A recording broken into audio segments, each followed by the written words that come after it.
Hello friends, কদিন আগে আমি ছাদের একটা ভিডিও পোস্ট করেছিলাম। তাতে দেখিয়েছিলাম যে ছাদটার কত খারাপ অবস্থা হয়ে গেছে, ফুটো ফুটো হয়ে গেছিল। তো এই জন্য ছাদের রিপেয়ারিংয়ের জন্য ড্যামেজ প্রুফ ড্যাম প্রুফ করার জন্য মিস্ত্রি লাগানো হয়েছে। তো আমি তোমাদেরকে সেই পুরো প্রসেসটা দেখাবো।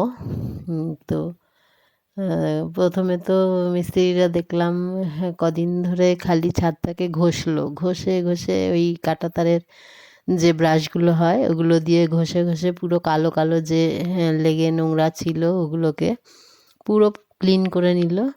ক্লিন করে ওগুলোকে পুরো ভালো করে জল দিয়ে ওয়াশ করে নিল। কারণ কি, যদি ওগুলো না উঠতো ভালো করে, তো তাহলে ওই কেমিক্যালটা ভালো করে ধরবে না। ওই জন্য আগে ভালো করে ক্লিন করে তারপরে ওই কেমিক্যালটা দিয়ে ওই ফুটো ফুটো জায়গাগুলোতে দিয়ে দিয়ে ভরাট করলো প্রথমে।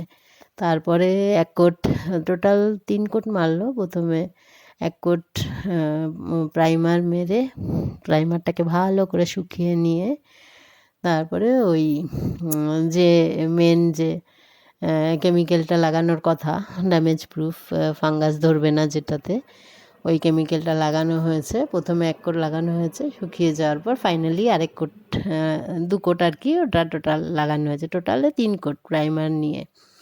তো দেখুন, ছাদটা ফাইনাল কোট লাগানোর দেখুন ফাইনাল কোট লাগানোর পরে কীরকম লাগছে, ফিনিশিংটা কীরকম হয়েছে আপনারা দেখেই বলুন।